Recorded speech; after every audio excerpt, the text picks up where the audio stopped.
on Newswatch 12 at 11, 2 are dead after shooting off the Oregon coast. The details coming up. The City of Talent is looking for ways to be more energy efficient. Coming up, we'll take a look at what people are proposing for the future. And the latest on the Paris attacks and how the city is responding just a few days later. That's our top story tonight on Newswatch 12 at 11. Watching out for you. This is Newswatch 12. Thanks for joining us tonight on Newswatch 12 at 11. I'm Melissa Cano. In Europe tonight, there is a massive manhunt for one of the terrorists who murdered 129 victims Friday and wounded more than 350 in a series of brutal, coordinated attacks. At least one escaped, and he's on the run. An alleged accomplice, his brother, is already in custody.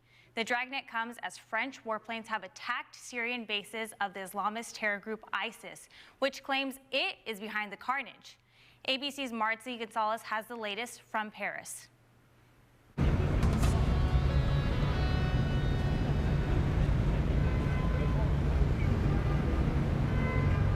Good evening. It was a quiet night here in Paris after panic earlier in the day. Sounds that turned out to be fireworks sent people running into the streets, ducking into businesses for cover. This is clearly a city still on edge. Tonight, mementos of mourning spilling into the sidewalk surrounding the scenes of Friday's terror. One of the men police say is responsible for the attacks that killed 129 people, tonight still on the run. French authorities launching an international manhunt for 26-year-old Saleh Abdeslam, one of the possible gunmen who sprayed bullets into crowded restaurants. He is one of 3 terrorists who investigators now say did not die in the attacks. The 2 others who escaped, possibly using this getaway car, including one of Abdeslam's brothers, arrested yesterday in Belgium.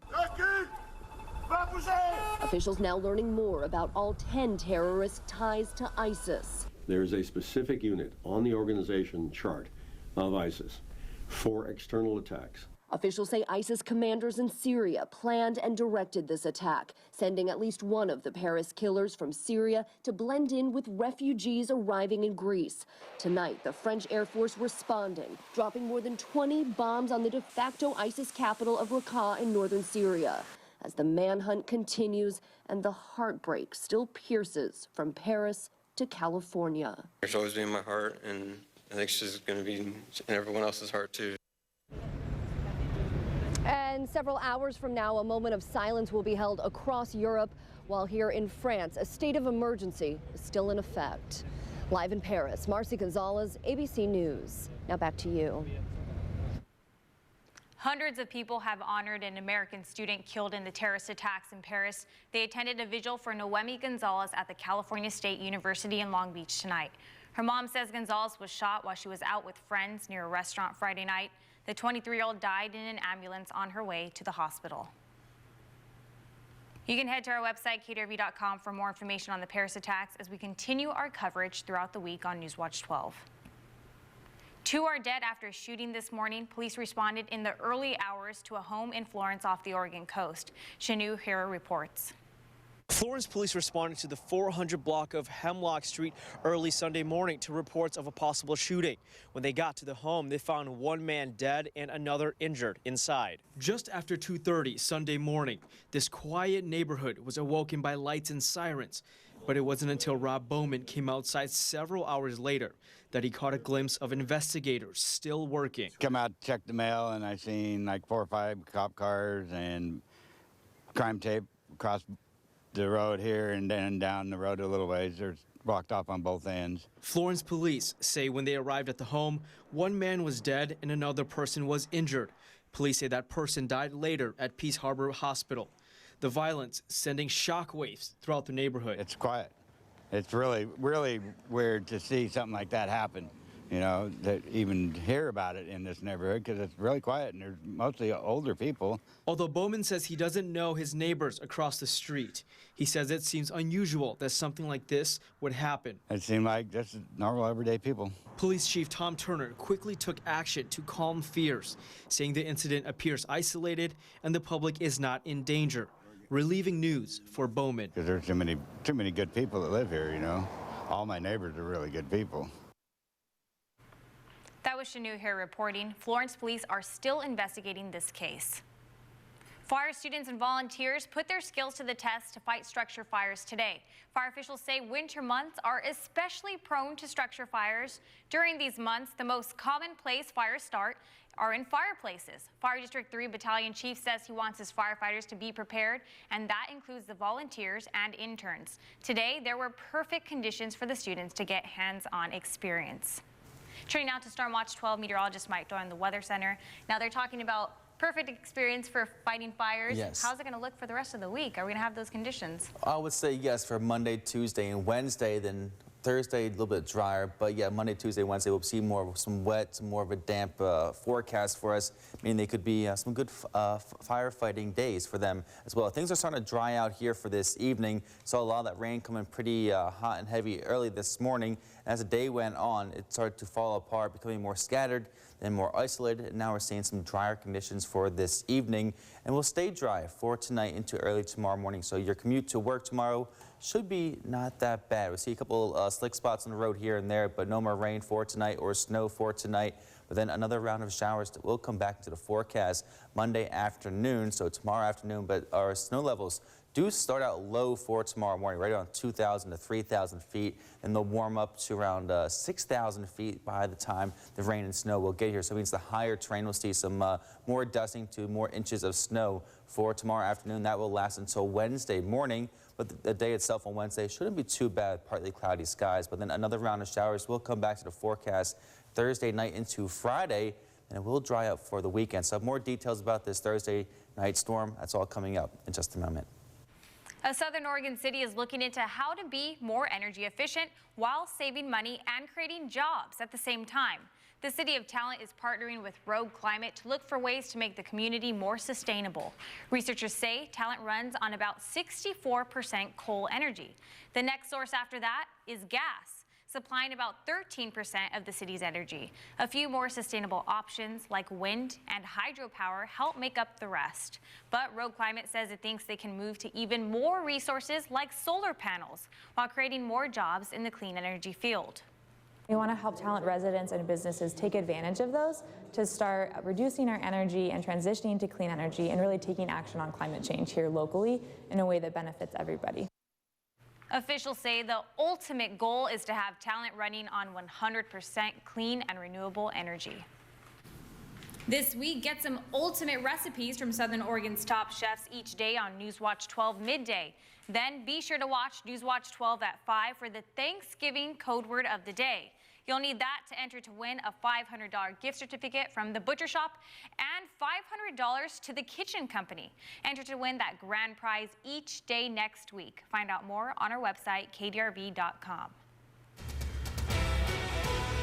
A local man is proposing the end to daylight saving time nationwide. Now how he's taking the next steps to get his initiative started, coming up. Pricey medical bills is now the leading cause to personal bankruptcy. What researchers say you need to know before heading to the doctor. The Southern Oregon Spartans were anxious for a win after falling at home to Idaho in a 3-game series. This weekend, they got their shot for another win. Coming up in sports, see if they were able to take all 3 games against the Whitefish Wolverines. But first, here's a live look at Ashland from the Oregon Shakespeare Festival. This view brought to you by airportchevy.com. Watching out for you, this is Newswatch 12 at 11. Watching out for you, this is Newswatch 12 at 11.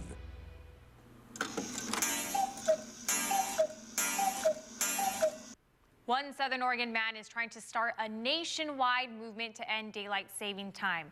For David Miles, what started as a simple annoyance is now being put into action. He started a petition with the Oregon State Legislature to abolish daylight saving time. It's only been a week since he got the forms, and he already has several signatures. Miles is a veteran. Through his travels with the Marines, he's had lots of discussions with people who shared his dislike for the time change. And now he's decided enough is enough. I think it's outdated. I think it doesn't serve a purpose anymore, and it's time to just do away with it. Miles's plan is to make Oregon's standard of time to be Pacific Standard Time. It also allows for individual counties to adopt alternative time zones if they choose through a general county election. He needs 1,000 sponsorship signatures right now. If he can continue passing through the next steps, the initiative may be up for vote next November. New research shows medical bills are the leading cause of bankruptcy in the United States. About a third of Americans have been hit with some sort of unexpected medical bill, and those bills come at a steep price. That's why they say if you need medical care, it's important to do your research and contact your insurer. When there is a planned procedure, like a surgery, the first thing you want to do is get every single name of the person, of people who will be assisting you on that day. Take that list, call your insurance company. Another area people spend money, prescriptions. Experts recommend asking if a generic drug is available and asking about the price without insurance, which can sometimes be cheaper. Now turning to Stormwatch 12 meteorologist Mike Doyle, we've been getting a lot of calls in the newsroom regarding people seeing snow up and down while they're driving on I-5. Are we going to be seeing any more of that tomorrow? Oh, we will, but it will take time to get here. Monday morning, starting out on the dry side, so not a bad way to get to work. Maybe a few wet spots here and there, but the rain and snow will come back to forecast Monday afternoon. Snow levels around 6,000 feet right when that snow gets here. So not as low as it was this morning, but we'll still see some snow in the higher Cascades and Siskiyou. So I have more details about the snow and some more snow coming by Friday. That's all coming up in just a moment. But first, time to take a look outside at Grants Pass from Tap Rock Northwest Grill. This view brought to you by AirportChevy.com. Watching out for you, this is Newswatch 12 at 11. We've got some viewer photos from around the area. People are sending us photos of the snowfall nearby. From Mount Shasta to Mount Ashland, if you have some great shots, send them our way on Facebook or Twitter. But be careful while trying to get those shots. The Oregon Department of Transportation is saying chains are required from the Oregon-California border on I-5 all the way to the Talent exit, as well as off Highway 66 between Klamath Falls and Ashland. Now, has that area or areas, have they seen more snow? Is that why? Yes, that is why. They are seeing more snow throughout the entire day today, meaning the Cascades and the Siskiyous Lake to Siskiyou Summit, and going from Klamath Falls to Ashland, you got to cross over some of those higher passes over the Cascades, and they saw a lot of snowfall today. A lot of our passes were above the snow level for today. Snow level this morning was right around 3,000 feet to 2,800 feet, and stayed there for the majority of the day, and they even went down a bit more. So they did see a decent amount of snowfall, inches of snowfall, anywhere from 6 to 8 inches, and up towards Crater Lake, about a foot of snow up there by Crater Lake. But that's all earlier today. Now things are starting to dry out for this evening time. We're seeing still a few rogue showers, snow and rain up there by Douglas County, but that's really about it. Overall, a drier night tonight into early Monday morning, and then Monday we'll see some clouds increasing again, and we'll see another round of showers, even some more snow showers by Monday afternoon, but we'll see more rainfall with this next system Monday than snowfall. Snow levels for tomorrow around 6,000 feet, so not as low. So the higher terrain, the higher Cascades, the higher Siskiyous, we'll see some more snow for tomorrow, but overall most of us will be seeing some rainfall throughout the day tomorrow, and that will be staying with us until early Monday morning as well. So for tonight, still drying out, but seeing some clearing skies, and those clearing skies will cause some cold temperatures for tonight. Already seeing some 20s and 30s out there this evening. So right now, seeing a dry radar throughout the entire day today. Our radar was working overtime, seeing a lot of pinks and greens out there. Right now, not much to report on, as the moisture has pushed on off towards the south and southeast. So the snow levels will continue to be on the lower side, but we're not seeing any moisture out there. So no moisture, that means we won't see any kind of wintry precipitation for tonight. Temperatures right now, 39 degrees in Medford, a cold evening right now, 26 degrees in Klamath Falls, 19 degrees in Lakeview, and Montague, 33, and off towards Crescent City, 40 degrees. So a cold night tonight. That cold air filtering behind a cold front right now, and if you see the clouds clear out a bit more, we'll see these temperatures fall down more into the teens and lower 20s. So most of us will be at or below the freezing mark for tonight. So meaning any of the roadways that are wet or have some puddles, they could see some black ice as well. So make sure you do take your time traveling if you do plan on traveling late tonight or by early tomorrow morning. So So let's take a look at what we do expect by tomorrow. So a drier morning for us Monday morning. Like I said, for your way to work, everything should be fine. No rain or snow falling quite yet, but then we go into Monday afternoon. This next system will push on in. You can see a lot of the snow staying towards the north of California in southern Oregon and also central to northern Oregon as well. But we'll see the snow stay mainly up there, maybe a few spots in the higher Siskiyous towards northern Oregon, seeing a few light showers, but seeing more rain with this system for tomorrow. And again, that will be staying with us until Tuesday as well. And we'll see another round of showers come Tuesday night into early Wednesday morning. You can see it push on off towards the south. By Wednesday morning around noontime, seeing a partly cloudy sky to mostly cloudy sky Wednesday. And Wednesday itself, the afternoon to evening time will be a lot drier. Then another round of showers comes late Thursday night into Friday morning as our next system will be making its way in by then. But we'll clear out by this weekend. So here's what we do expect for the next 48 hours for snowfall totals. Anywhere from 3 to 6 inches of snowfall, getting close to 6 and 12 in the higher Cascades. So that will come forward tomorrow as this next system will be coming back into the forecast. So the week ahead, Monday through Wednesday, seeing showers drying out for Thursday, 56 degrees, but another chance of showers by Friday, 55 degrees. And then by the weekend, drier conditions into the mid-50s. Going into California, snow levels still on the cold side to low side tonight, around 2,000 feet. They will start out that low on Monday morning, but then rising up to around 6,000 feet by the time the rain and snow will get here. So a lot of the higher passes will see more rainfall tomorrow than compared to today, where they saw a lot more snowfall. So that means we'll still be on the slick side, but not as slick because the snow will be coming on the higher terrain. Again, around 6,000 feet for tomorrow and Tuesday and even into Wednesday. But the week ahead looks to be cool and wet for the first half, and the second half drying out just a little bit, but more showers and snow showers by Friday afternoon. So we might get a little bit of everything this week. Exactly. Some rain, some snow, some dry, some sunshine, everything like that. All right. Thanks for doing that, Mike. The oldest living yoga teacher shares her secret to success, coming up in Health Watch. She's a former dancer, model, and actress, and for the past 3 years has been recognized as the world's oldest living yoga teacher. She's been bending, stretching, and breathing her way into healthier living since Calvin Coolidge was president. But her positive message today is timeless.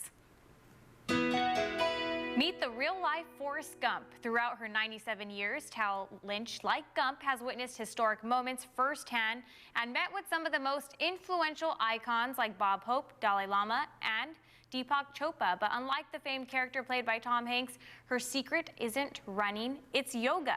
She's the oldest living yoga teacher in the world. Tal has defied the aging process. Her secret weapon? Positive thinking. So when I wake up in the morning, I say, this is going to be the best day of my life. Whatever you put in your mind materializes. So don't materialize anything negative. Materialize everything positive. She's broken her wrist and had 3 hip replacements, but Tal doesn't count the injuries or even the years. With the help of yoga and relaxation, she has no intention of slowing down. Pizza, French fries, and ice cream may be the kinds of foods many love to indulge in, but research suggests those things are topping the list for foods we get most addicted to. 18 of the items on the list were processed foods, meaning they contained added sugars and fats. Many researchers agree that food addiction can be a real problem for at least some types of foods and are trying to get to the bottom of how to stop it. But just like any addiction, researchers say the first step is to acknowledge the problem. Oregon pulled off a huge upset on Saturday, turning their season around. Coming up in sports, see what the Ducks are thinking about next and who they're crediting the win to. Now, News Watch 12 Sports. The Southern Oregon Spartans came into today's last of 3-game series feeling pretty good. A win on Friday and Saturday put them ahead 2-0 against the Whitefish Wolverines. Today, they were looking to sweep it. We started out in the second period. Spartans up by 2. Brody Surratt gets the puck and takes a swing at it, but it's stopped short in a battle in front of the goal. But it's going to be Terrence Cheeseborough in to tap it in. That's his second of the night right there. Still in the second, a little bit later, the Whitefish Wolverines looking to make up for lost ground. Really clean passing game they're showing off here. Some back and forth, but it's going to be a behind-the-goal assist to Booker Shack-Elias, and he's going to sneak it in, getting the Wolverines on the board 3-1 Spartans.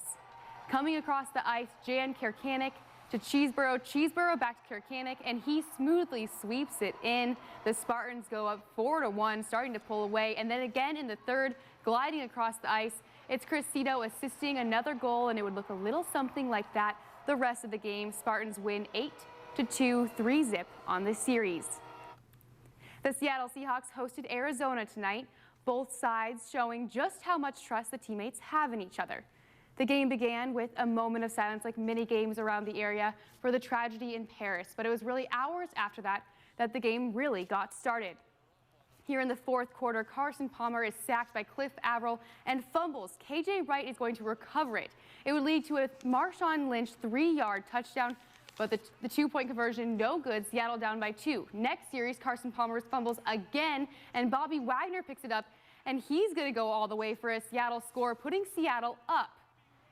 Pete Carroll is pretty stoked right there. Cardinals not so much. Carson Palmer has this pass later on to answer that 14-yard pass to Jeremy Gresham. Now Arizona's up by 3. Pete Carroll now disappointed. Andre Ellington takes it around the end and goes all the way down the sideline, managing to stay inside the lines. That's a 48-yard touchdown. And here we're going to see Pete Carroll again. He just can't believe it.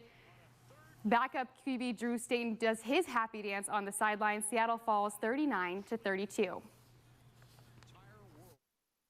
I just think they wanted to. I just think that those seniors just willed themselves to do it, and kids made played 100% the whole time. Shaking. I'm so hyped right now. I want to go over there and celebrate with my student section, but oh God, this is awesome. I'm not going to sleep tonight.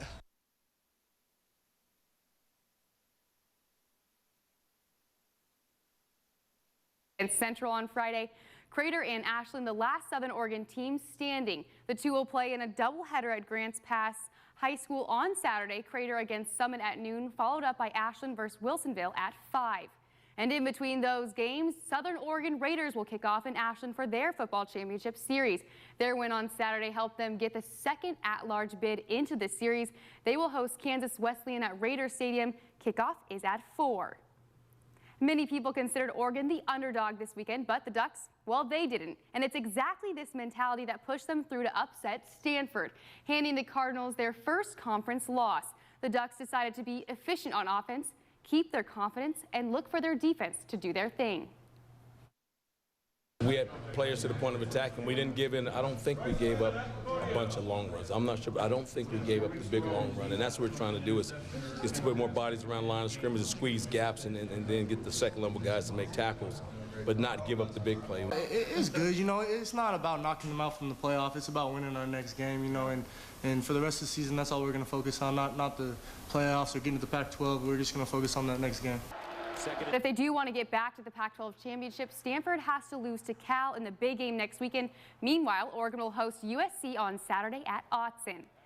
The Beavers, though, well, their conference record remains unbalanced. The Beavs fell hard to Cal, now 0-7 in Pac-12 play. They still sit at the bottom of the rankings in the North. Head coach Gary Anderson says Jared Goff is to blame. The phenom at QB at Cal, expected to go big places in the NFL draft, was simply unstoppable last night. We got some pressure early, kind of got in his face a few times early, but that went away. Threw a couple nice deep balls. That's going to happen when you play against a really good quarterback and you're playing aggressive defense, because that's the way we have to play. But he's a talented kid, and he did some good things, and some talented wide receivers did some good things. In the latest standings, Cal sits at 4 in the Pac-12 North. Beavers play Washington next week. And although we have a lot of great big games at the upper level, we have a lot of great games coming up for the high school level playoffs. This Saturday, Ashland and Crater will have full coverage on Friday Night Blitz for a preview on Friday. That sounds great. Thanks, Genevieve. One woman's fight to wear a spaghetti strainer on her head for an ID photo went as far as to get an appeal sent into the Registry of Motor Vehicles. The religion she says she's standing up for by wearing this next. A woman fighting to wear a spaghetti strainer on her head in her driver's license photo won the battle.